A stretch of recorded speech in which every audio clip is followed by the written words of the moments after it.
Introducción a las Sagradas Escrituras, parte 1.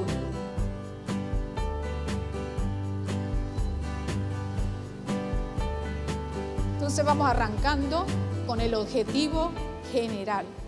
Dice, lograr que los participantes descubran que el sentido profundo de conocer la palabra de Dios es llevarla a la práctica, viviendo lo que en ella encuentren mediante su estudio para permitir a los interesados ir más allá de la letra escrita del texto bíblico, encontrándose con el mensaje vivo de Dios, aprendiendo a orar, vivir y transmitir la palabra de Dios.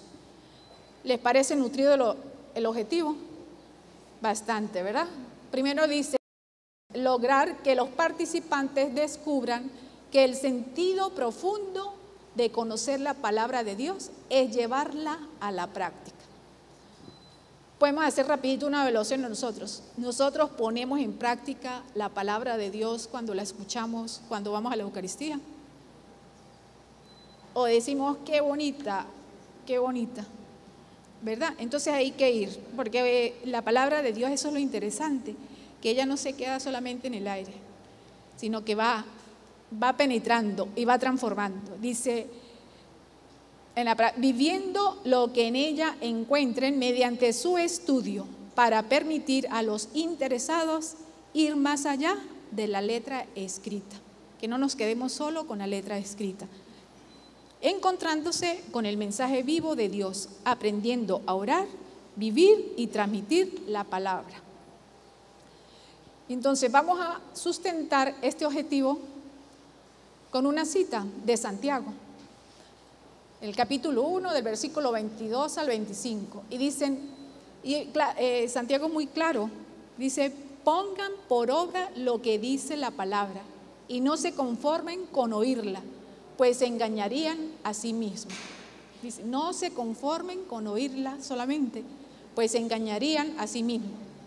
El que escucha la palabra y no la practica es como aquel hombre que se mira en el espejo, pero apenas se miraba, se iba y se olvidaba de cómo era.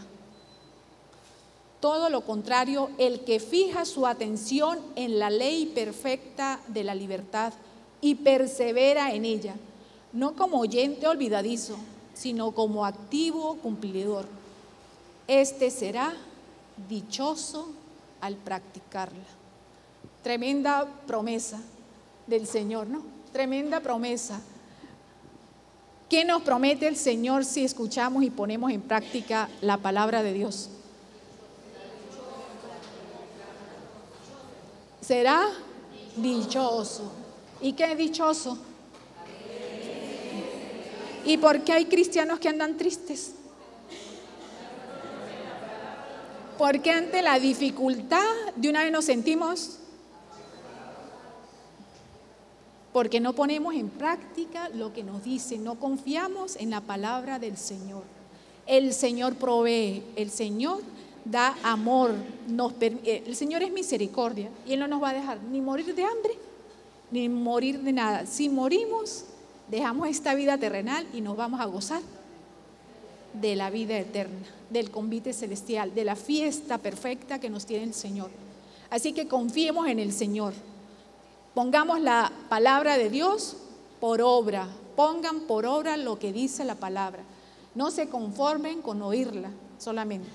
Entonces, vamos bien con el objetivo. Nos animamos a seguir avanzando, pero mire, para completar el objetivo, en Hebreos 4 nos dice, en efecto, la palabra de Dios es viva y eficaz, más penetrante que espada de doble filo. Penetra hasta la raíz del alma y del espíritu.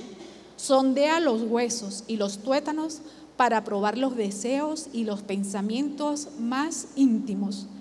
Toda criatura es transparente ante ella. Todo queda desnudo y al descubierto a los ojos de aquel al que le debemos dar. Palabra de Dios. ¿Cómo le parece la palabra? Qué belleza, ¿verdad? El Señor nos invita de acogerla y hacerla vida. Y Él también nos dice, es penetrante. Y el temor a veces de muchas personas de encontrarnos con la palabra de Dios es porque ahí el Señor dice, sondea los huesos y los tuétanos para probar los deseos y los pensamientos más íntimos. Ante Dios nos mostramos totalmente transparentes. Si ante los hermanos nos mostramos de una manera, ante Dios no. La palabra dice. Y tal vez ese es el temor que tiene la gente de estudiar y profundizar. La escucho, pero no la pongo en práctica. Entonces el Señor nos invita a eso. Dejémonos encontrar con la palabra, que la palabra es amor. Y si tenemos que corregir, el Señor nos va guiando. Vamos a descubrir en nosotros a lo mejor cosas que, no queremos mucho al vecino porque esto no me gusta de él. No, el vecino es un hijo de Dios y que tiene una historia que nosotros no la conocemos, pero el Señor sí la conoce. Y el Señor, lo que nosotros podemos hacer es orar por el hermano, porque la palabra transforma. Y entonces el hermano lo empezaremos a ver con otros ojos y todo eso, mire, en bendiciones. Entonces, ¿se animan entonces con este objetivo general? ¿Sí se animan a hacer vida la palabra de Dios, a descubrirla? Sí. Entonces, para cerrar la parte del objetivo, entonces la escucha activa de esta palabra de Dios revela al hombre su identidad más profunda. Por eso comprometámonos a eso, que el Señor nos ayude a descubrir todo aquello que no es bueno, ni agradable, ni perfecto a los ojos de Dios. Y pidámosle al Señor que se encargue de hacer ese trabajo en nosotros, que lo ponga por obra. Abrámosle el corazón, abrámosle la mente, todo, el entendimiento, la voluntad, pongámosle todo al Señor y Él se encargará de hacerlo todo. Y verán que cuando dentro de 3 meses podamos hacer una consulta, ¿cómo van? Ustedes van a sentir el cambio en ustedes y también alrededor de ustedes. Bien, hermanos, continuando entonces con la enseñanza, vamos a empezar con qué significa la palabra Biblia, ¿verdad? Porque vamos a hacer el estudio de la Biblia. La palabra Biblia significa colección, ¿verdad? Viene del griego y específicamente de la palabra biblos, que significa colección de libros. La palabra biblos es el singular en griego de la palabra libro, y la reunión de varios biblos es lo que da el nombre de Biblia. Igual que en latín, el presidium, en la Legión de María, presidium es el singular y la reunión de varios presidium da presidia, ¿sí? Entonces es como al revés, ¿verdad? De los términos que nosotros en castellano utilizamos. Los biblos es cada uno de los libros y la reunión de varios biblos es lo que da la palabra Biblia, que es la colección de los libros. Entonces, cuando nosotros tomamos en nuestras manos la Biblia, no es un solo libro, es una colección de libros que semeja a una biblioteca. Y los nombres comunes a los cuales nos referimos a la Biblia es Sagradas Escrituras. Entonces vamos a estudiar las Sagradas Escrituras. ¿Por qué se dicen Sagradas Escrituras? Porque se refiere a cosas sagradas y religiosas. También se le conoce como la Escritura en mayúscula, porque es la palabra de Dios que se ha manifestado a los hombres. También se le conoce como palabra de Dios, porque es Dios mismo, a través de los autores sagrados, que se ha dignado darse o comunicarse con nosotros. Entonces le llamamos la palabra de Dios. En el Antiguo Testamento vamos a ver que a través de los escritores sagrados y a través de los profetas, Dios nos anunciaba que tendríamos un Salvador. Y después viene el Hijo de Dios, Jesús de Nazaret, que es la palabra viva que se hace carne en las entrañas de la Santísima Virgen María y viene a traernos de su propia voz la palabra viva del mismo Señor. Y entonces la Escritura también la conocemos como palabra de Dios, que es cuando el Señor se comunica. Y también se le conoce con el nombre del libro de la revelación. Es cuando el Señor corre el velo y dice: aquí estoy yo. Para los que no me conocen y me quieran conocer, Él se hace presente, se nos revela, se nos manifiesta. Primero lo hizo a través de la creación. ¿Qué otro ser ha podido hacer lo que ha hecho Dios? El cielo, la tierra, las estrellas, los animales, todo ser que respira lo ha hecho Dios, ¿verdad? ¿Qué otro ser? Primero se reveló a través de la creación, luego a través de los profetas y en última instancia se nos reveló a través de su divino Hijo, Jesús de Nazaret. Nos dice en el libro del Cantar de los Cantares que el cervatillo atisba por las ventanas, por el entrerrejado, para ver más allá, a ver si está el amado, ¿verdad? Nosotros cuando nos asomamos a las Sagradas Escrituras, estamos así como ese cervatillo, tratando de vislumbrar, de ver, de correr el velo para ver las enseñanzas que el Señor nos tiene a través de la palabra. Y entonces, cuando nosotros tomamos la palabra de Dios y la vamos leyendo, Él se nos va revelando. Es el libro de la revelación. Entre esos libros, que no son libros de historias antiguas, ni libros de ciencia o de geografía, algunas personas tratan la Biblia para contradecir la ciencia o la religión, ¿verdad? Y entonces dicen que la Biblia, que el Señor hizo la Biblia, que el Señor hizo la creación en 7 días, y entonces vienen los expertos a decir que la creación del mundo se hizo en millones de años. ¿Quién tiene la verdad? ¿Verdad? Nosotros en la Biblia no vamos a utilizarla como libro de ciencia o de geografía. A veces algunos términos geográficos aparecen revelados en la Biblia y existen actualmente. Otros han cambiado de nombre, ¿sí? Pero no por eso deja de tener valor la palabra de Dios.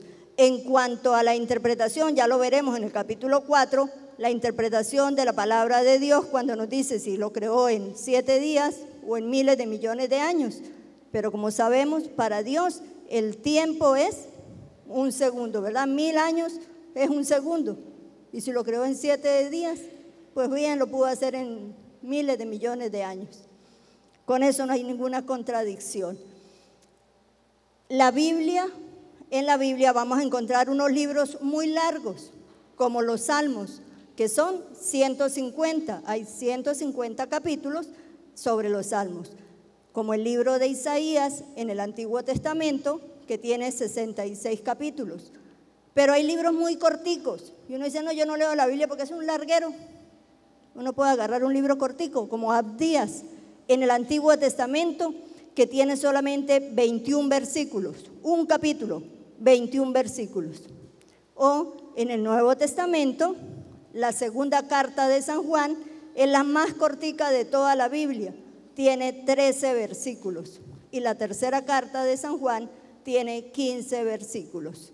Entonces, cuando uno quiere leer un libro de la Biblia, pues puede leer la segunda carta de San Juan y en 13 versículos va a encontrar una riqueza maravillosa.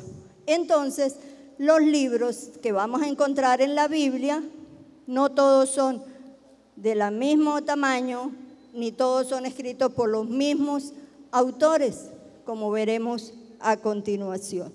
Entonces, cuando nosotros vamos a estudiar la palabra de Dios, no nos podemos quedar con la caricatura de que la Biblia se contrapone con la religión, de que la Biblia se contrapone con la geografía y entonces yo no estudio.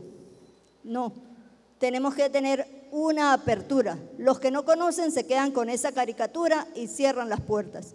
Los que queremos aprender más y ver cómo el Señor corre el velo y nos explica, como dice en la palabra en San Lucas, a los sabios, a los sencillos, son los que el Señor nos va a explicar. A los que con corazón sencillo nos acercamos a la palabra de Dios, Él nos va a ir explicando cada partecita de la palabra.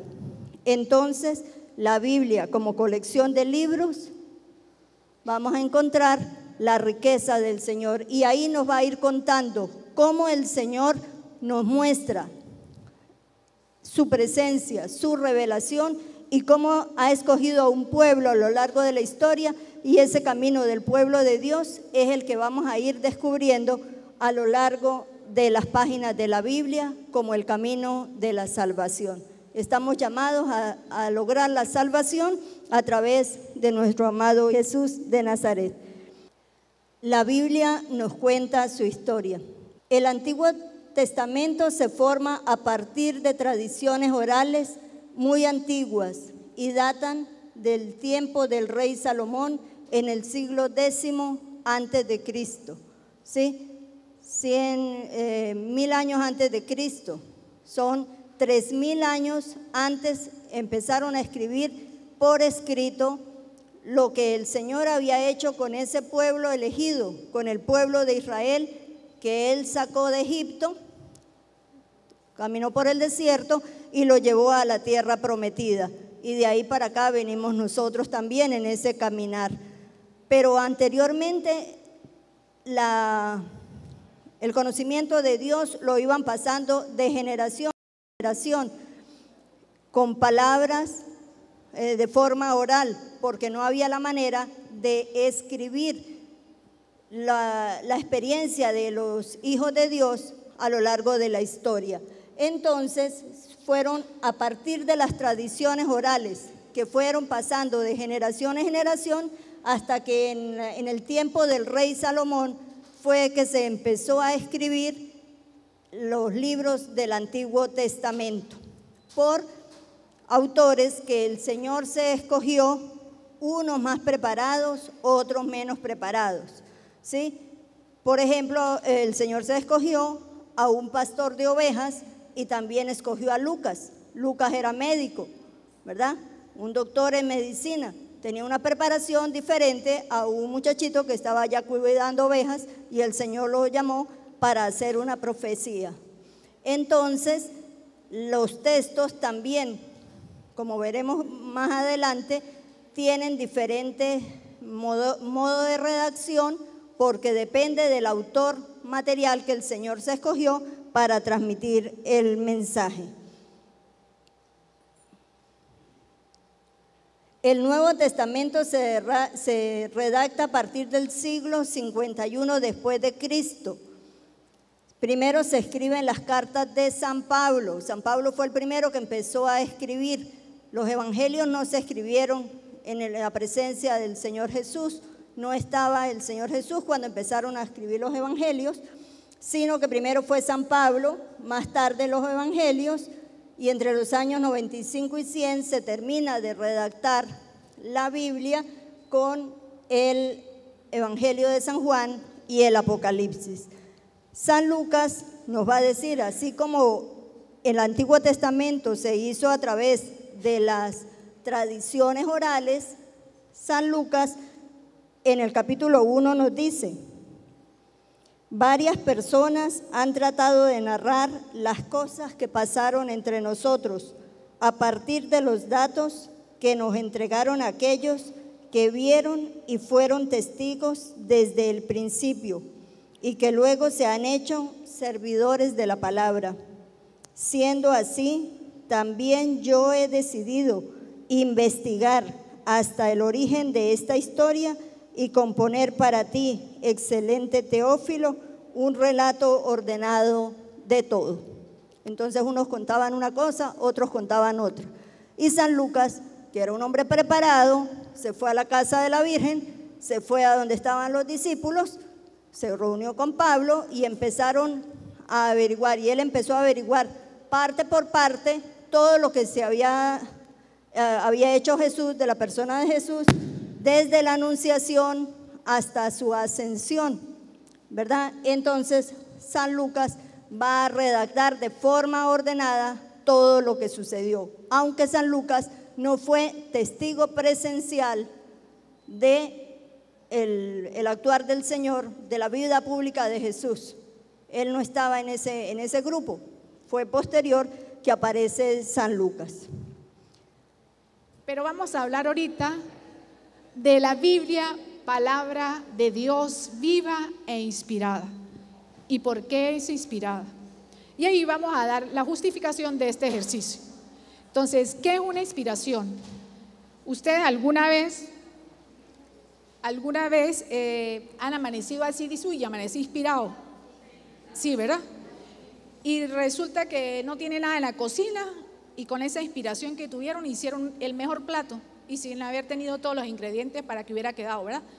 Lo mismo el carpintero, si va a tallar, le pone la inspiración, dice, amaneció inspirado, voy a hacer tal obra, y le queda bien bonita, ¿verdad? Eso es la inspiración. El artista, el escritor, el médico, dice, me inspiré hoy y todo le fluyó, ¿no? Entonces, vamos a descubrir lo que es inspiración. Dice, ¿qué es una inspiración? Inspiración es un deseo que nace de la persona y que lo impulsa a realizar algo. ¿Están de acuerdo? Dice, hay inspiraciones humanas, como las que le acabé de hablar. Dice, cuando proceden de las facultades humanas, por ejemplo, un cuadro, una escultura, un libro o una poesía. Pero también hay una inspiración divina. ¿Y de quién procede la inspiración divina? De Dios. Dice, cuando procede de Dios por acción del Espíritu Santo. ¿Recuerdan el video que vieron? Volaba, ¿verdad? La paloma. Volaba el Espíritu Santo a través de toda la narración que se hizo de las Sagradas Escrituras. Entonces, dice, el autor de la Biblia es Dios, pero Dios se sirvió de unos instrumentos, los angiógrafos, que son los escritores, quienes pusieron por escrito lo que Dios les inspiraba, pero respetándole su modo de ser, su temperamento y su condición social. Dios es tan respetuoso que eligió a personas determinadas, les dio la inspiración para que pusieran por escrito solo lo que el Señor quería que quedara en las Sagradas Escrituras. Solo eso. Y el Señor, por acción del Espíritu Santo, dice, la acción del Espíritu Santo ha influido en el entendimiento y en la voluntad, en el entendimiento del escritor, del que puso por escrito aquí. El Señor eligió a un hombre, le dio inspiración, le movió a través del Espíritu Santo el entendimiento y la voluntad. El entendimiento para que él comprendiera y pudiera poner por escrito el mensaje de Dios.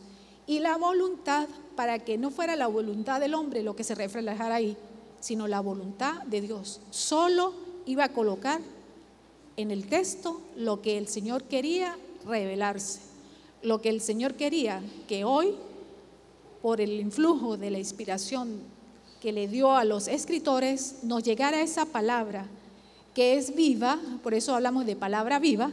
Y como esa palabra fue inspirada por el Espíritu Santo, en el momento que nosotros leemos la palabra de Dios, entra con esa misma acción del Espíritu Santo hacia nosotros. Y cuando llega aquí, no es palabra del escritor, es palabra de Dios que llega y se anida en nuestra alma. Y empieza el proceso de transformación, el proceso de enamorarnos. Entonces, cuando nosotros le pedimos al Espíritu Santo que nos ayude a entender, a comprender y que esa palabra llegue a nuestro corazón, esa palabra entra y transforma, porque es una palabra inspirada por el Espíritu Santo, no es palabra del hombre. Exacto, eso que nos quede claro.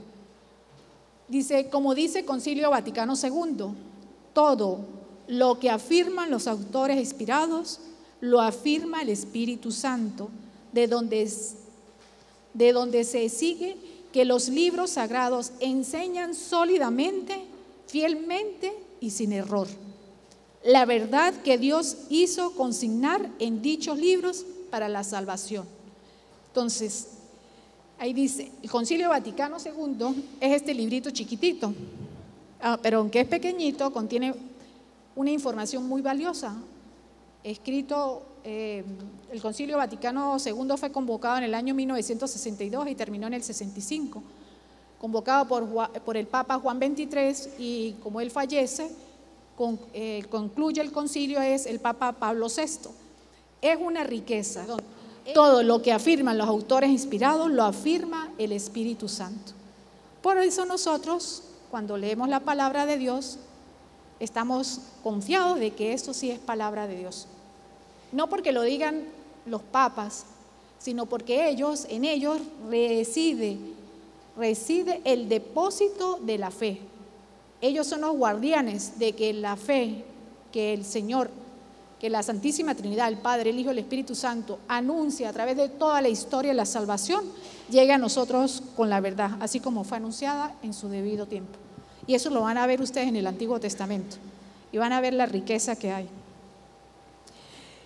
Y también hay una expresión de León XIII y dice que la palabra de Dios son oráculos y palabras divinas, cartas dirigidas por el Padre Celestial y transmitidas por unos autores sagrados al género humano que peregrina lejos de su patria.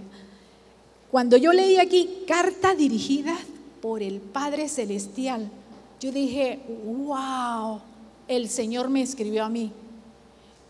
¿Ustedes sabían eso? Esas son cartas que el Señor nos ha escrito personalmente y se valió de estos hombres, de estos seres humanos que llegaran a colocarse en esta Biblia para nosotros leer. Aquí no se nos cae el internet, aquí la podemos leer, ¿verdad? En la Biblia.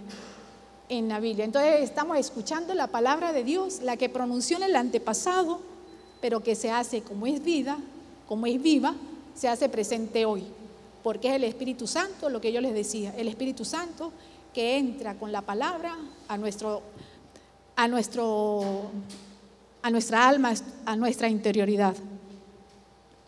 Dice en la segunda carta de Pedro, en el capítulo 1, en el versículo 21, nos confirman que esta palabra es inspirada. Dice, ninguna profecía de la Escritura procede de voluntad humana. Acabamos de decir que el Espíritu Santo mueve el entendimiento y la voluntad del hombre, pero no posee, dice, ninguna profecía de la Escritura procede de la voluntad humana, sino que impulsada por el Espíritu Santo, algunos hombres hablaron de parte de Dios. O sea, ¿vamos a creer en la palabra de Dios? ¿Sí? ¿Es palabra de Dios? ¿Es inspirada por el Espíritu Santo? Se valió de hombres en su época para que pudiera ponerse por escrita y pudiera llegar a nosotros fielmente la palabra de Dios. Dios es perfecto, Dios es buenísimo y nos ama tanto, porque imagínense que si esto lo hubiese dejado solamente en la transmisión del ser humano, así de boca en boca, todo, ¿cómo hubiera llegado ahorita? Si ya hoy día la gente dice, ¿por qué no se permite el matrimonio de igual sexo? ¿Por qué? Todos lo justifican, pero nos vamos a las Sagradas Escrituras. ¿Por qué no legalizan el aborto? Entonces, aquí nos dice no matar, y menos a un inocente, mejor dicho, a ninguna persona. Entonces, si no se pone por escrito, ¿cómo estuviera hoy la sociedad? ¿Cómo está hoy la sociedad que no lee la palabra de Dios, ni la hace vida, ni la encarna? Desorientada, ¿verdad? ¿El norte dónde lo tienen? Como para el sur, ¿verdad? Exacto. Entonces la importancia uno de leer la palabra de Dios, confiadamente escucharla. Si nos zarandea duro, por algo será. Pero no tengamos miedo, porque el amor del Señor es mayor que nuestras debilidades, que nuestros defectos. Que todo lo que tengamos nosotros bien sucito dentro de nosotros, no tengamos miedo. Y el Papa lo decía en estos días, seamos valientes y vayamos al confesionario, acerquémonos al Señor, porque el Señor es misericordia, el Señor es amor, el Señor no tiene los sentimientos de nosotros, que decimos, uy, aquel era, o aquel era, ¿verdad? Y no se nos olvida, prontos para señalar y para juzgar, el Señor no. Entonces eso, confiemos en la palabra de Dios. Dice San Pablo en la segunda carta a Timoteo, en 3:16, toda escritura es divinamente inspirada Y yo no me quedé solamente ahí en la parte de escribir que toda escritura es inspirada, sino que dije voy a leer todo el fragmento del texto, desde el versículo 14 al 17. Les repito, segunda de Timoteo, capítulo 3, del versículo 14 al 17. Y dice, tú en cambio, quédate con lo que has aprendido y de lo que estás seguro, sabiendo de quién lo recibiste. Además, desde tu niñez conoces las sagradas escrituras. Ellas te darán la sabiduría que lleva a la salvación mediante la fe en Cristo Jesús. Toda escritura está inspirada por Dios y es útil para enseñar, rebatir, corregir y guiar en el bien. Así un hombre de Dios se hace un experto y queda preparado para todo trabajo bueno. Palabra de Dios. ¿Qué tal la recomendación que le hace Pablo, no? A Timoteo, ¿qué tal? Entonces le dice, desde niño conoce la Sagrada Escritura y además la palabra dice, toda la Escritura está inspirada por Dios. O sea, todo, Dios nos quiere felices, Dios nos quiere haciendo el bien. Bueno, ¿y por qué no leemos las cartas de Él? ¿Por qué no leemos las Escrituras? ¿Por qué no las hacemos vida? A veces nos empeñamos nosotros a hacer las cosas a nuestra manera. Y entonces vamos a señalar aquí. Aquí me gana la tecnología hoy. Y muchas veces. Dice, vamos a utilizar aquí esta palabra. Es útil para enseñar. Enseñar es transmitir la fe, dar a conocer el proyecto de Dios, alianza, el compromiso de vida. A veces queremos nada más enfocarnos en algún temita o en algo, ¿no? Pero si nosotros empezamos a hacer el estudio de todas las Sagradas Escrituras, vamos a encontrar respuestas para todas las situaciones que se nos presenten. Entonces, teniendo el conocimiento de toda la Sagrada Escritura, de toda la historia de salvación, podremos también nosotros revisar o ver nuestra propia historia de salvación. Los antepasados en el pueblo de Dios cometieron errores. ¿Sí cometieron errores? ¿Sí? La idolatría, la desobediencia, el querer decir siempre el capricho. ¿Cuántas veces nosotros hemos hecho eso mismo con nosotros mismos? ¿Cuántas veces nos hemos tapado los oídos, los ojos también, y no queremos escuchar al Señor? Porque el Señor cuando leemos la palabra, pues también nos interpela, ¿no? Entonces, si nosotros nos dejamos enseñar, podemos también transmitir la fe, dar a conocer el proyecto de Dios, su alianza y su compromiso de la vida. Dice que también sirve para rebatir. Aquí está al lado. Dice, dar fundamento de nuestra fe, cimentar lo que creemos y dar razón de nuestra esperanza. O sea, estudiando la Sagrada Escritura, ¿será que estamos preparados para poder salir a anunciar al Señor? ¿Con miedo o sin miedo? Bueno, hoy el Señor en el Evangelio nos habla de eso, no tengan miedo. Van en la barca y los discípulos a lo que no ven el Señor sienten miedo por la tormenta. No tengamos miedo a lo que venga, porque estamos con Dios. El Señor dice, confía en mí, estoy contigo. Eso nos dice a nosotros. No tengan miedo de adentrarnos a conocer la palabra de Dios, a entrar en la intimidad con Él. No tengamos miedo porque Él está con nosotros. Y no un ratico, sino siempre, porque Él habita en nosotros desde que fuimos bautizados. También sirve para educar en el bien. Dice, transmitir y enseñar alternativas de vida, construir un orden. Cuando nosotros tenemos el fundamento bíblico, podemos aconsejar y decirle a una persona, mira, eso es lo que estás haciendo, pues Dios no lo quiere. Y con amor hacer una corrección fraterna, no señalando, sino con amor. Si cambias el giro, si te dejas guiar, si la brújula, te guías por la brújula de Dios, el norte lo vas a encontrar. No vas a ir ni para el sur, ni para el este, ni para el oeste, sino vas a ir al norte. ¿Y a dónde nos quiere el Señor? ¿Cuál es el norte del Señor? La salvación, ¿verdad? El camino a la felicidad, llegar a ser hombres perfectos. El Papa acaba de anunciar una encíclica donde dice que nos invita, ¿no?, a ser todos santos desde nuestras propias realidades. No, ni siquiera nos invita a que tengamos que salir a la calle y despellejarnos, no, en la casa, en el trabajo, en la cola, donde sea. Ahí podemos ser santos, pero necesitamos de prepararnos para enseñar, para rebatir, para educar en el bien y para corregir con amor fraterno. Dice, discernir lo bueno de lo malo, evaluar desde la palabra de Dios la vida, las opciones, el camino, y también denunciar, ser profetas valientes, denunciar lo que está mal, y lo que está bien, ¿verdad? Anunciamos el bien y denunciamos el mal. ¿Cree que podemos nosotros ser una sociedad mejor?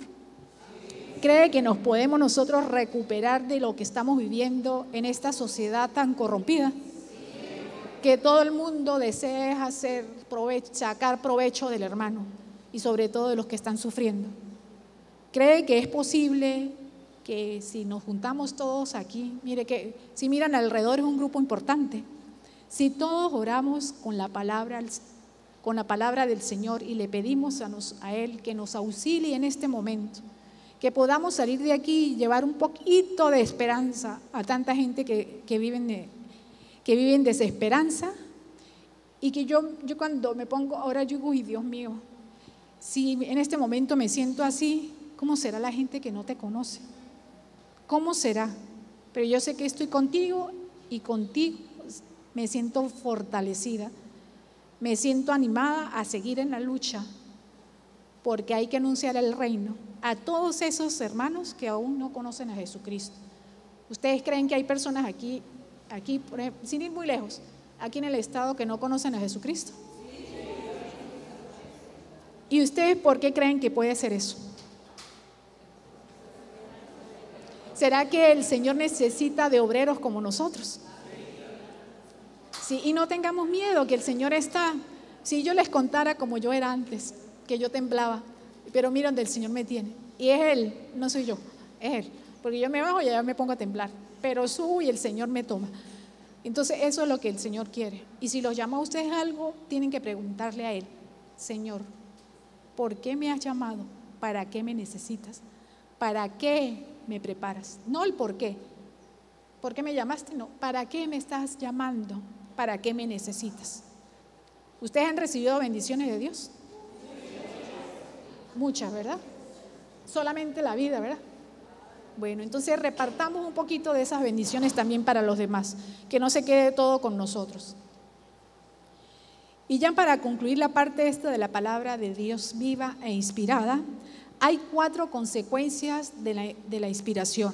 La primera es la revelación, es decir, que Dios se abre, se revela, se manifiesta a cuantos abren la Biblia y la leen con fe. ¿Quieren que Dios se les revele? Agarren la Biblia con fe, hacen una pequeña oración con sus propias palabras e invocando la presencia del Espíritu Santo, que les abra el entendimiento para que ustedes puedan comprender y acoger la palabra de Dios. Y el Señor a través de su palabra se revela. Por eso nos la dejó escrita. Dice, otro efecto es la unidad de toda la Biblia, aunque haya sido escrita en un largo tiempo y por diversos autores sagrados, es producto de la sabiduría de Dios. O sea, cuando uno abre las Sagradas Escrituras y saber que la escritura, lo que está aquí, duraron 1400 años en escribirla, en ponerla por escrito, y que usted desde que inicia hasta que finalice no consigue contradicciones, sino es una total unidad. Y lo vamos a ver, lo que en el Antiguo Testamento se anuncia, en el Nuevo Testamento se cumple. Y lo que se cumple hace referencia de dónde viene anunciado. Y esto es un camino de amor del Señor. Un Señor que se nos revela, se nos manifiesta para saber que está con nosotros y que quiere nuestra salvación. Solamente tenemos que escuchar, acoger y hacer vida a la palabra. Dice, y la inerrancia de la Biblia, es decir, que en la Biblia no contiene errores, está libre de errores. Entonces, por ahí podemos encontrar muchas Biblias, dentro de un rato les hablaré del canon, ¿por qué no leer una Biblia católica? Cuando la Biblia católica tenemos la certeza de que fue revisada por el magisterio de la Iglesia y no contiene errores, que lo que dice aquí es palabra de Dios. Mientras que si buscamos una que no ha sido revisada, no quiere decir que no sea palabra de Dios, puede ser que sea la palabra de Dios, pero no tenemos la certeza de que haya sido revisada. Con que le hayan cambiado o agregado una palabra, deja de ser ya palabra de Dios. ¿Sí me explico? Entonces, por eso hay que tener cuidado. ¿Cómo se escribió la Biblia? Como ya nos lo indicaba Beatriz, la Biblia fue escrita por diversos autores durante más de 3000 años, ¿verdad? Porque se escribió primero el Antiguo Testamento y fue escrito por los hagiógrafos que el Señor escogió para transmitirnos el mensaje de la revelación. El Antiguo Testamento se escribió en hebreo, arameo y griego, ¿sí? Que eran las lenguas que existían para la época. En Jerusalén se hablaba para ese entonces el hebreo, el arameo y el griego. Hoy esas lenguas se consideran muertas, ¿sí? Y cuando una persona quiere estudiar, hacer el estudio formal de la Biblia, debe conocer al menos 5 idiomas vivos y 3 idiomas muertos, ¿sí? Entre esos el hebreo, el arameo, el griego y el latín. Nosotros medio hemos oído el latín, ¿verdad? Los que somos antes del Concilio Vaticano II, tal vez alcanzamos a oír algunas misas en latín. Los que son más nuevos, después del Concilio Vaticano II, pues ya casi no se oyen las misas en latín. Esos eran idiomas que para el día de hoy se consideran muertos, pero para el tiempo en que se escribió el Antiguo Testamento, pues era el idioma formal de ese entonces. El Nuevo Testamento sí se escribió solamente en griego, aunque aparecen algunas expresiones en arameo, como por ejemplo, cuando el Señor se dirige al Padre, Abba, Padre, ¿verdad? O cuando le dice a la niña Éfeta, que significa ábrete, ¿verdad? Entonces hay algunas expresiones también en arameo y en hebreo en el Nuevo Testamento, pero de manera general el Nuevo Testamento se escribió en griego, ¿sí? Y luego del griego saltan al latín. Después estaremos mirando cómo fue San Jerónimo el que tradujo la Biblia del idioma original al latín, ¿sí? Y luego cómo esa Biblia, con la invención de la imprenta, se fue haciendo más popular. Cuando el Antiguo Testamento fue escrito en hebreo, arameo y griego, eran 3 idiomas. Actualmente se conoce que la Biblia está escrita en más de 2000 idiomas. ¿Cuántos idiomas manejamos nosotros?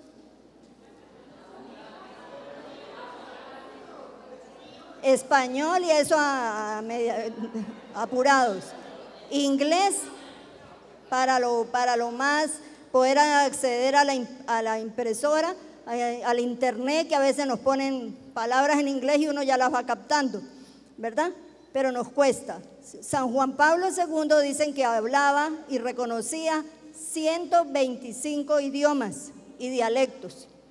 Él iba por cualquier parte y donde le hablaban entendía. Los demás tienen que tener su traductor, ¿verdad?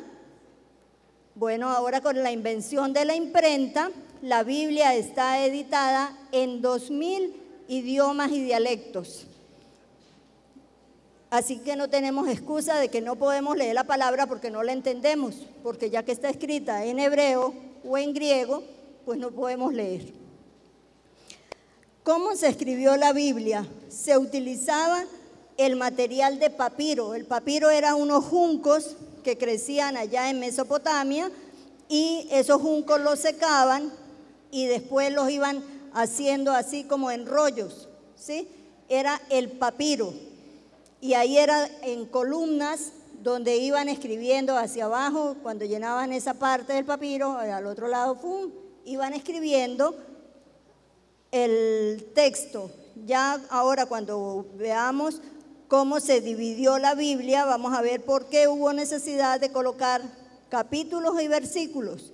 Anteriormente la Biblia no fue escrita con capítulos y versículos, esa asignación es posterior, sino que iban colocando en el papiro las tradiciones orales que iban pasando de generación en generación. Entonces lo hacían en rollos y se escribía en columnas sobre ellos. Después del año 200 años después de Cristo, se comenzó a escribir en codes o códigos, que son planchas de cuero cortadas, estiradas y compaginadas como nuestros libros actuales, ¿verdad? Entonces antes eran en rollos de papiro y después eran en planchas de cuero. Posteriormente, en el año 1456, es fácil grabarlo porque son seguiditos los números, 1, 4, 5, 6, 1456, con la invención de la imprenta, entonces caben los 73 libros de la Biblia. ¿De qué depende entonces? Del material con el cual se escribió la Biblia. Anteriormente la escribieron en papiro, después en cuero, y con la invención de la imprenta, entonces la realizan en papel, base 20, base 16, base 10, o el que se disponga para el momento. Y se tiene conocimiento de que se han impreso 6.000 millones de ejemplares de la Biblia. Es el libro más editado de todo el mundo. 6.000 millones de Biblias se han editado. Y puede ser que alguna de las que nosotros tengamos ahí pues sea muy antigua y otra recién compradita. Los libros que componen la Biblia están escritos con diferentes estilos e intenciones según los autores que fueron llamados por el Señor para escribirlos, ¿verdad? Como les decía anteriormente, uno era pastor de ovejas, otro era médico, ¿verdad? Algunos eran más formados y otros eran menos formados. Por ejemplo, el libro de la sabiduría y algunos salmos se le atribuyen a Salomón, y según las mismas palabras del Señor, no ha habido ni habrá ningún hombre más inteligente que Salomón, ¿no? Y entonces imagínense la riqueza de cuando uno lee los libros referentes a Salomón, la enseñanza, los proverbios que él nos da con esa riqueza tan grande.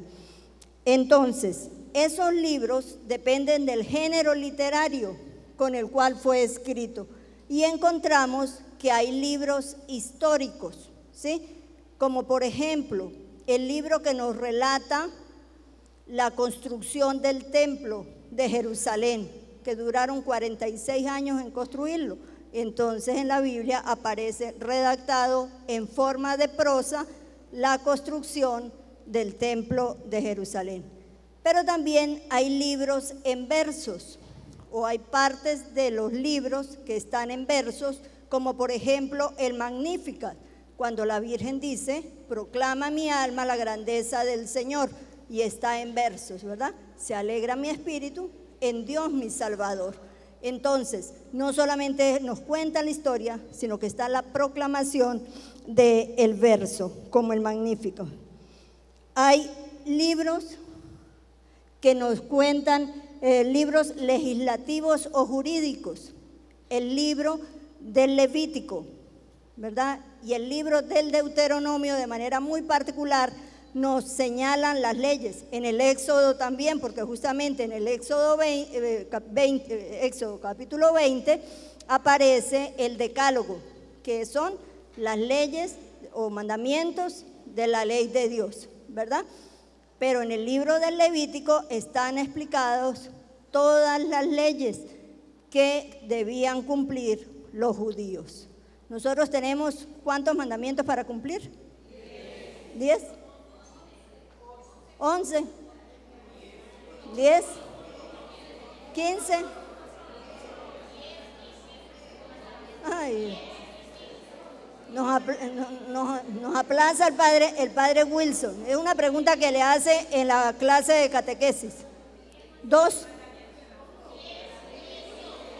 16. 10 de la ley de Dios, 5 de la iglesia y el mandamiento del amor, ¿verdad? 16 para cumplir. Los judíos tenían 363 y tenían que cumplirlos todos.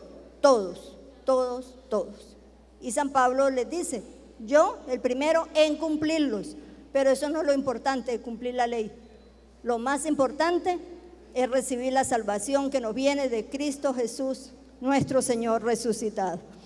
Entonces, decíamos que también está entre los géneros literarios el aspecto legislativo, y específicamente podemos buscar Levítico capítulo 13, está lo referente a la lepra. Entonces una persona que tenía lepra, cuando eso el venezolano no había descubierto la vacuna contra la lepra, ¿verdad? Jacinto Combi, entonces pues había personas que sufrían de la lepra. Ahora actualmente hay pocas personas que sufren de la lepra porque ya está la vacuna.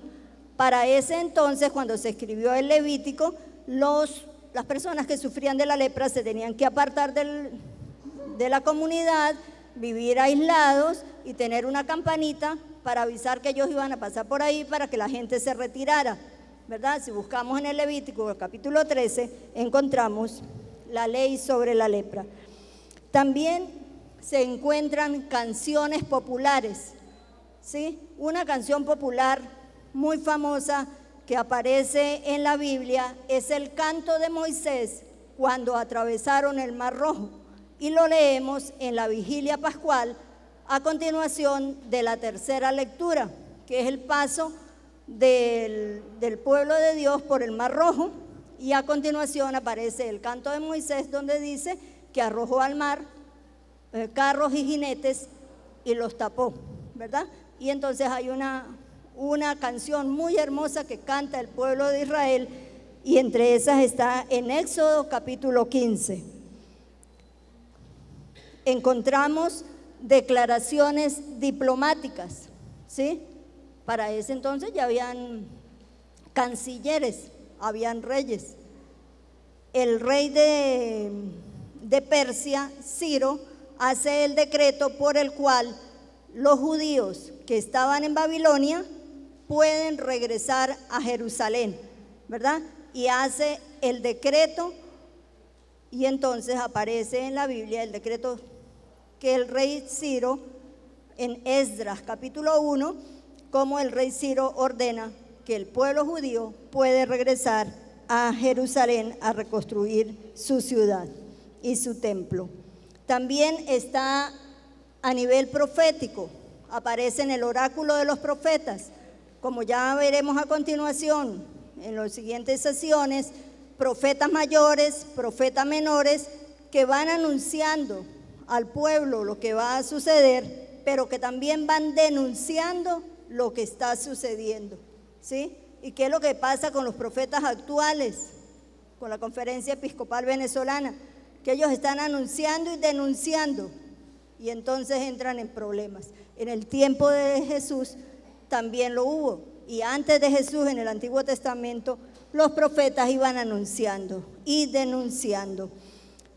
Un ejemplo de una profecía, Isaías capítulo 7 versículo 14, donde el profeta dice: una virgen está embarazada y va a dar a luz un hijo.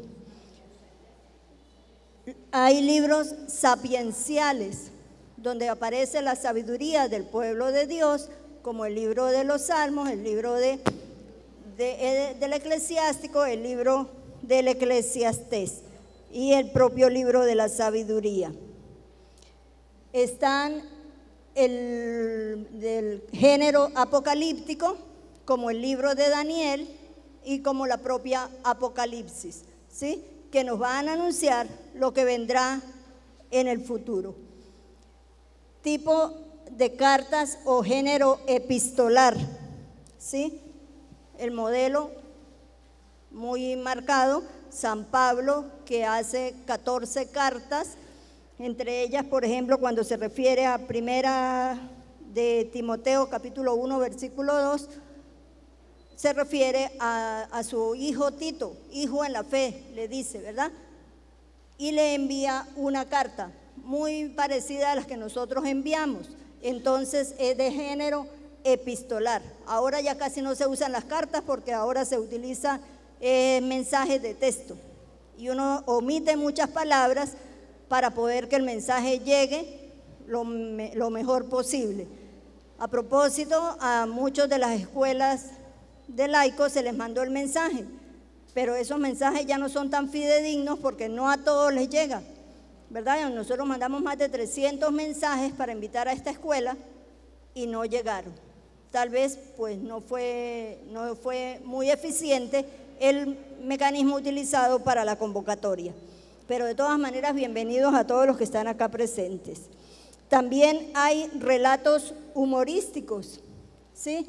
Relatos humorísticos como, por ejemplo, mi tocaya Sara, ya vieja, queda embarazada y a ella misma le da risa de que como una vieja va a quedar embarazada y va a tener un hijo para que se cumpla la promesa de Dios.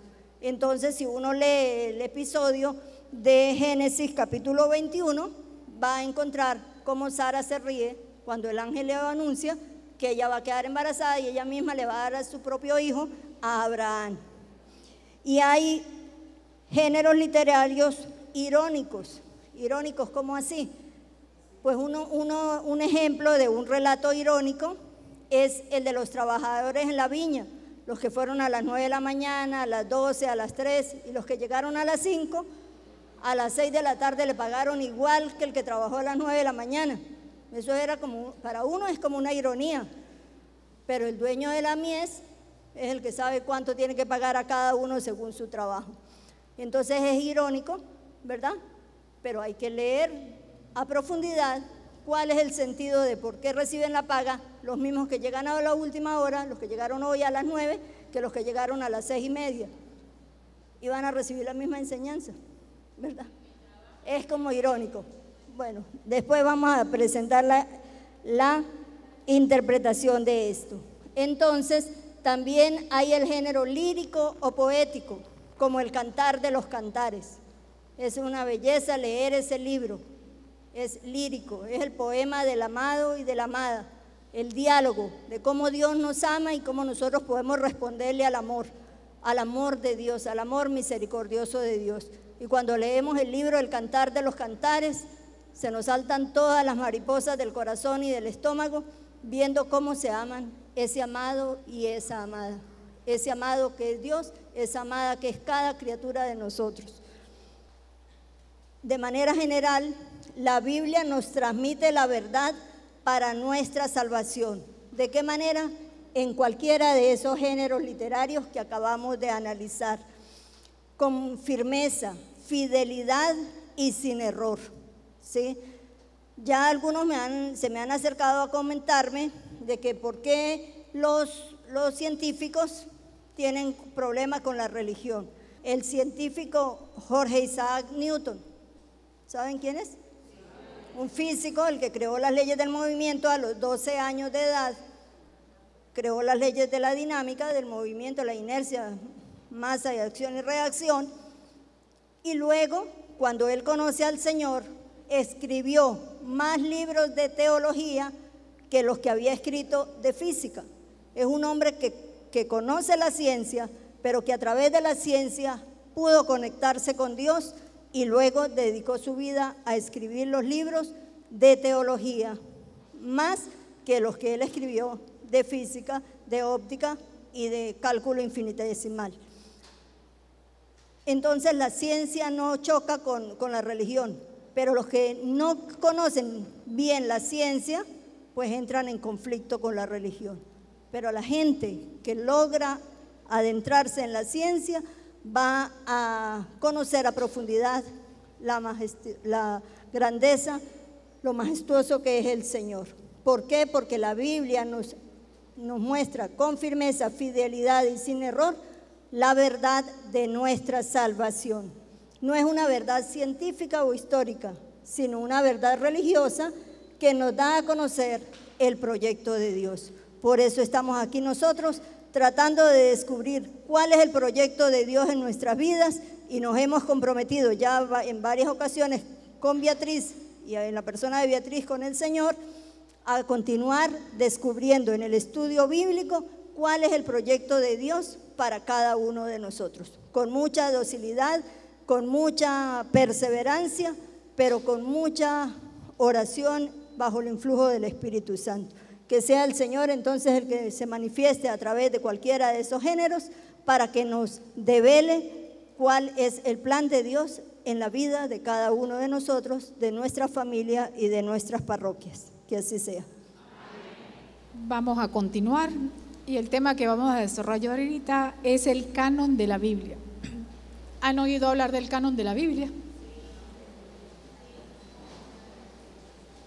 El canon de la Biblia. El canon de la Biblia es la lista oficial de los libros que contiene la Biblia. Sarita les habló que esto era una colección de libros, ¿verdad? Que son muchos libros dentro de este libro. Pero para llegar a esto se hizo un recorrido largo para poder nosotros tenerla así de fácil. Inicialmente, cuando escribían, pues no lo colocaban. Empezando, no existía la imprenta, ya lo dijo Sarita, ¿verdad? Imprimían era en papiro, en cuero, y se guardaba en rollos. La Biblia nuestra, la Biblia católica, tiene 73 libros. Imagínense ustedes cargando en el bolso 73 rollos. Y antes de llegar a los 73, habían muchos libros, muchos. Porque el escritor, como les venía hablando, el escritor o el angiógrafo que seleccionó el Señor, lo colocó. Pero al mismo tiempo habían otras personas que también colocaban por escrito temas religiosos. Y entonces se empezaron a entremezclar y a hablar en la liturgia y en los grupos textos que no eran inspirados por el Señor. Hablaban de Dios y hablaban de religión, pero no era la palabra revelada a través del escritor. Entonces la iglesia fue recopilando, y cuando hablo de la iglesia, hablo de la iglesia primitiva, antes del nacimiento de Jesucristo. Fueron recopilando los rollos y los textos y fueron viendo cuáles eran inspirados, cuáles venían de la inspiración de Dios. Y así poco a poco se fue conformando el canon. Pero para llegar al canon se pasaron muchos años.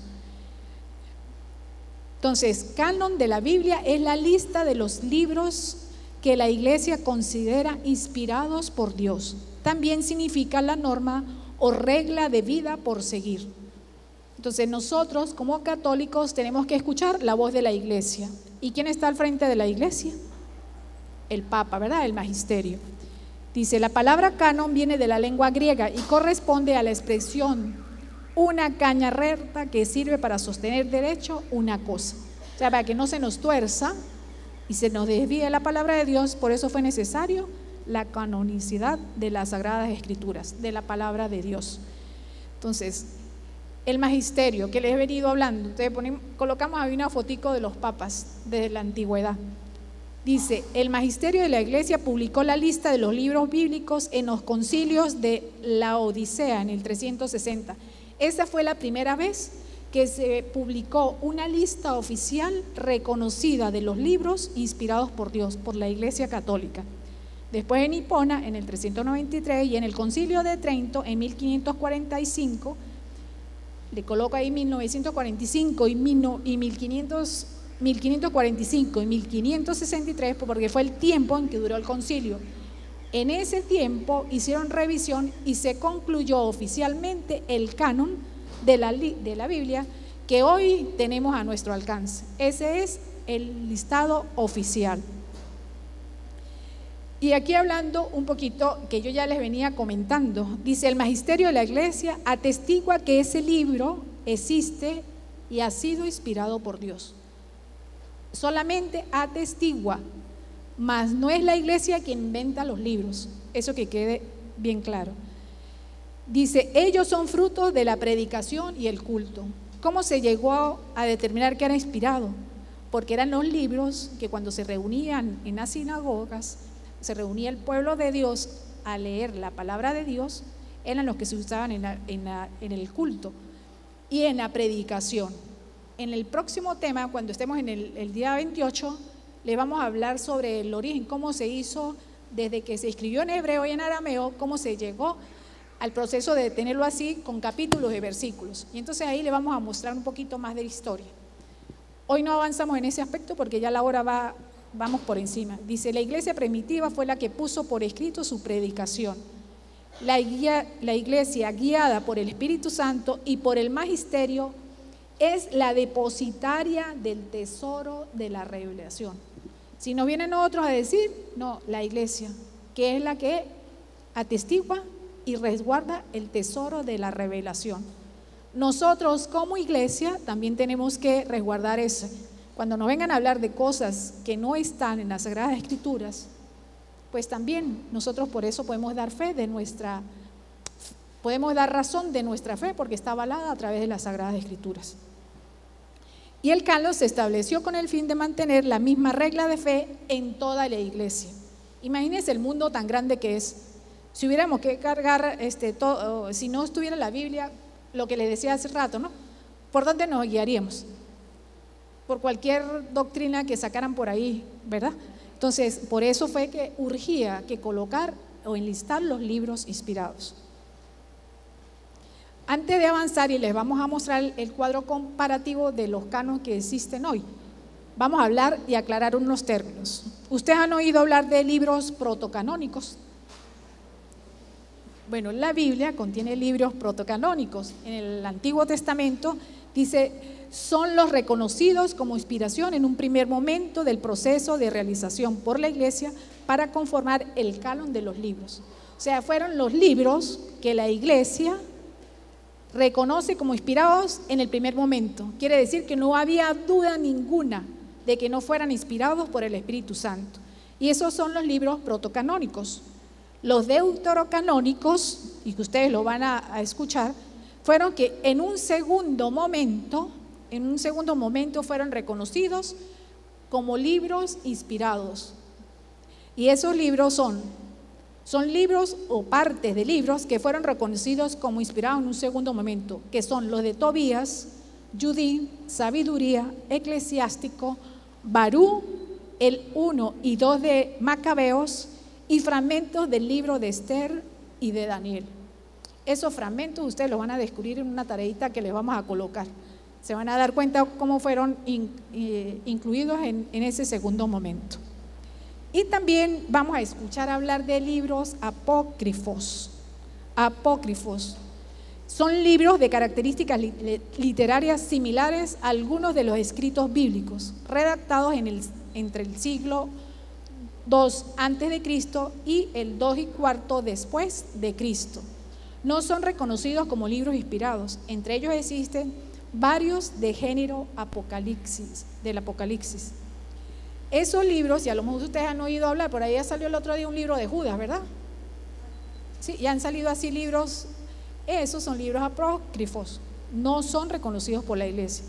Entre ellos podemos encontrar el libro de Enoc, los libros de los Jubileos o el pequeño Génesis, el 3 y el 4 de los Macabeos, la oración de Manasés o Salmo penitencial, el 3 y 4 libro de Esdras, los Salmos de Salomón, el Evangelio de Tomás, Evangelio de los Hebreos, Evangelio de Pedro, el protoevangelio de Santiago, la Asunción de María, la carta de nuestro Señor a Agar, cartas apocalípticas y la tercera carta de San Pablo a los Corintios. Entonces, si ustedes escuchan esos libros, es difícil de memorizar, ¿verdad? Yo tampoco me los he memorizado. Pero cuando uno ya reconoce la lista de los 73, ya eso uno sabe, esos no son de inspiración.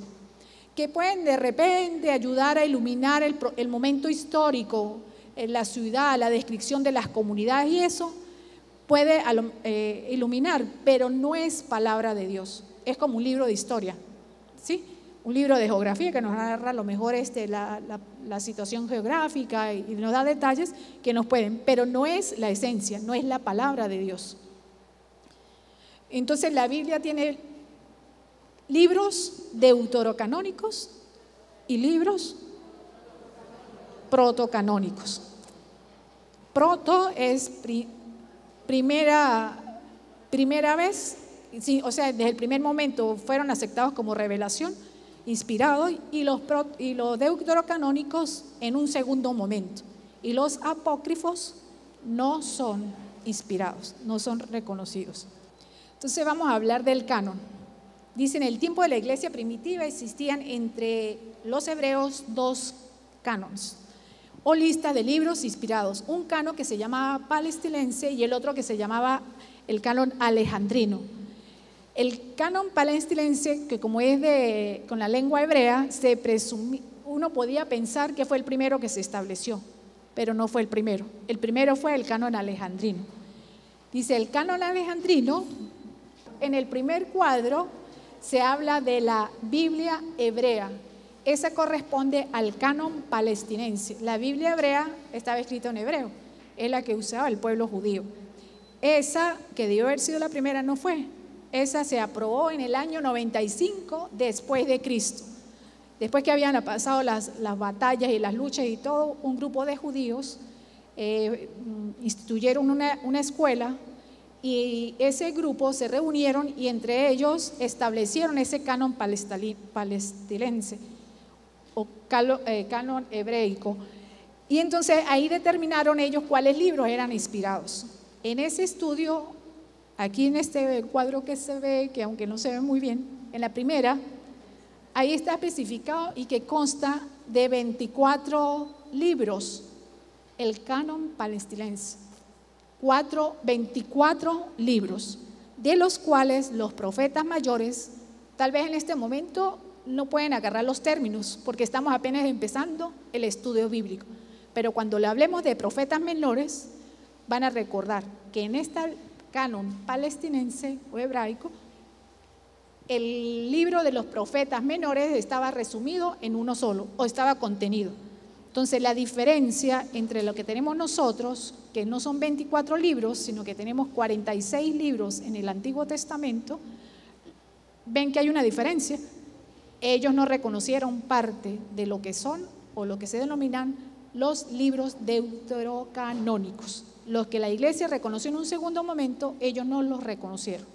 Entonces, en la primera columna tenemos la Biblia hebraica. En la segunda, que ven ahí, voy a pasarlo aquí, en la segunda que ven, esa es la Biblia que no sé si ustedes lo han escuchado, la Biblia de los 70. Esa Biblia fue, aunque fue posterior la traducción, fue la primera que se estableció como el canon, el primer canon que hubo, el canon alejandrino. Y les voy a echar un poquito el cuento. Cuando han escuchado las lecturas bíblicas, cuando el pueblo hebreo tuvo que salir a la diáspora, salir fuera de Jerusalén por la destrucción que hubo del pueblo de Israel. Recuerdan que unos salieron para Babilonia y después cuando retornaron, unos pasaron, pero siguieron de largo y se fueron a Egipto, a la zona de Alejandría. Estaban en la diáspora y fueron creciendo las generaciones, pero era necesario la transmisión de la fe. ¿Cómo se transmite la fe? Puede ser oral, pero también puede ser escrita. Y como yo hablaba, allá no hablaban hebreo, sino hablaban era el griego, entonces fue necesario hacer una traducción. Y eso se lo debemos a Demetrio, un estudioso de los libros, le gustaba leer. Entonces él se educó en Grecia, pero de Grecia vino a Egipto y cuando llegó a Egipto hizo una buena amistad con Ptolomeo, que era el rey, el monarca de esa zona de Egipto. Entonces, como dice, el corazón habla, o la boca habla de lo que el corazón tiene, ¿verdad? La boca habla de lo que el corazón tiene. A él le gustaba la literatura, y entonces cuando llega a ese pueblo, a esa ciudad, convence al rey de que había que montar una biblioteca. Y el monarca, como digamos ambicioso, dijo, esa biblioteca tiene que tener 500.000 libros. Y entonces empezaron a recoger libros. Barco que llegaba, le pedían prestado el libro y hacían una copia, porque todo era a mano. Viajero que traía un libro, lo copiaban y para la biblioteca. Y este Demetrio vio que había una comunidad muy importante y muy grande en Alejandría, la comunidad hebraica, de los hebreos, de los judíos, y entonces dijo, es necesario hacer una traducción del Antiguo Testamento, de las Escrituras, en la lengua griega, porque ellos ya, como vivían y tenían mucho tiempo radicados aquí, ya no hablaban el hebreo. Entonces hicieron una traducción en griego. Y por eso esa es la segunda Biblia que les hablamos, la Septuaginta o la de los 70. Esa Biblia tiene en total, son 53 libros. Pero cuando hablo de Biblia, estoy refiriéndome aquí a lo que es la antigua alianza, Antiguo Testamento. Todavía no vamos al Nuevo. Primero se definió lo que fue el Antiguo y se empezó a poner por escrito. Entonces, esta Biblia alejandrina, en el siglo III antes de Cristo, ya fue reconocida como el listado, como el canon de la Biblia alejandrina, cuando aún todavía no estaba la que se escribió en hebreo, la de los judíos. Entonces ya tenemos una Biblia con 53 libros en el Antiguo Testamento y una Biblia con 24 libros. Pero entonces, ¿dónde está la católica? Cuando llegan los cristianos, o sea, cuando el nacimiento de Jesús, entonces hay que poner por escrito, y empieza la recopilación también y ver lo que era. Entonces, San Jerónimo, en el año 380, para ser más exactos, 382 después de Cristo, es que recibe el encargo del Papa en ese momento para que haga una traducción en latín. Ya que nosotros no hablábamos griego, o la mayoría de gente no hablaba griego, pues había que hacer una traducción. Y entonces le encarga a San Jerónimo, que ya Sarita hizo mención, a San Jerónimo la traducción, y la traduce en latín, que es la Vulgata. Es una edición Vulgata de divulgación, para que el pueblo conociera la palabra de Dios. Y así se establece el canon canónico, el canon católico, la Biblia católica con los 46 libros. Pero ¿cómo es así? Ellos se acogen, San Jerónimo toma para hacer la traducción la Biblia de los 70. Pero en ese recorrido que él hace de traducción, que tarda muchos años, no hace la traducción de los 46 libros, sino solamente de los protocanónicos, los que tienen aprobación en el primer momento. ¿Sí? ¿Me siguen? En el primer momento. Entonces faltaban los deuterocanónicos. Entonces el Papa hizo la inclusión y se establece de 39, suman los 17 que son los deuterocanónicos y obtenemos los 46 libros de la Biblia del Antiguo Testamento de nuestra Biblia. Entonces esos 46 libros son los que corresponden y que están avalados y atestiguados por el magisterio de la Iglesia. Entonces, ¿por cuál Biblia nos tenemos que hallar? Exacto, porque esto ha sido un proceso largo hasta determinar la inspiración, los que eran inspirados por el Señor. Y entonces tenemos ya la Biblia con los 46 libros del Antiguo Testamento. Pero resulta que la Biblia tiene, ¿cuántos en total? 73. Nos faltan 27 libros, que son los del Nuevo Testamento. Entonces, para allá la canonicidad de del Nuevo Testamento no hubo tanta dificultad como en el primero. Primero porque en la hebraica no iban como no reconocieron que el Señor vino, ellos todavía lo están esperando, entonces no tienen Biblia, en la Biblia no hay nada del Nuevo Testamento, porque no reconocen a Jesús como el Mesías, como el Salvador. Entonces su Biblia solamente está constituida por 24 libros, igual que la Biblia de los 70, solamente son los 53 libros. Y la Biblia, nuestra Biblia, la Biblia católica, con 46. Cuando les hablaba de los libros apócrifos, les mencionaba unos libros que no estaban reconocidos, ¿no? Esos que apócrifos en la Biblia de los 70 sí están. Entonces lo que hizo San Jerónimo o la iglesia fue sacarlos. Entre esos está el número 3 y el 4 de Macabeos, 1 de Esdras, Odas, los Salmos de Salomón, son 5.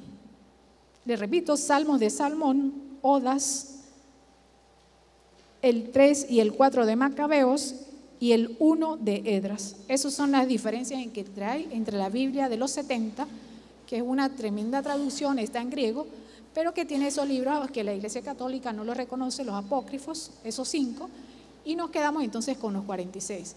En el Nuevo Testamento, como digo, ni la Biblia, ni el canon palestinense, ni el alejandrino, no tienen Nuevo Testamento, pues no hubo tanto problema porque eran los católicos.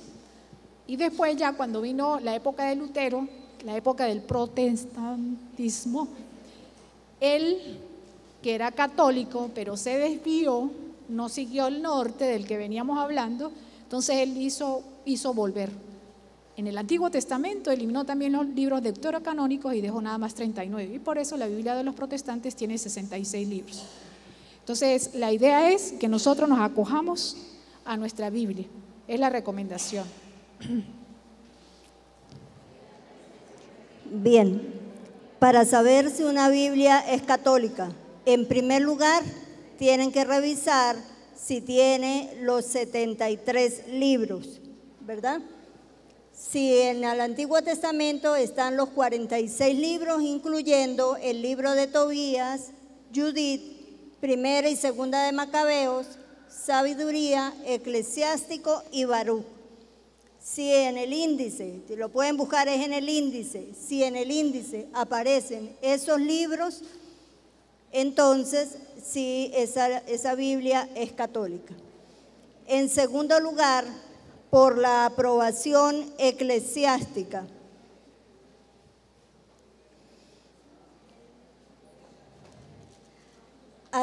Al principio de la Biblia, ¿verdad? Van a encontrar ustedes, si abren la Biblia al principio, antes del Génesis, van a encontrar, en primer lugar, la aprobación eclesiástica, con una palabra latina que dice nihil obstat, que significa no hay dificultad, imprímase, ¿verdad? Nihil obstat.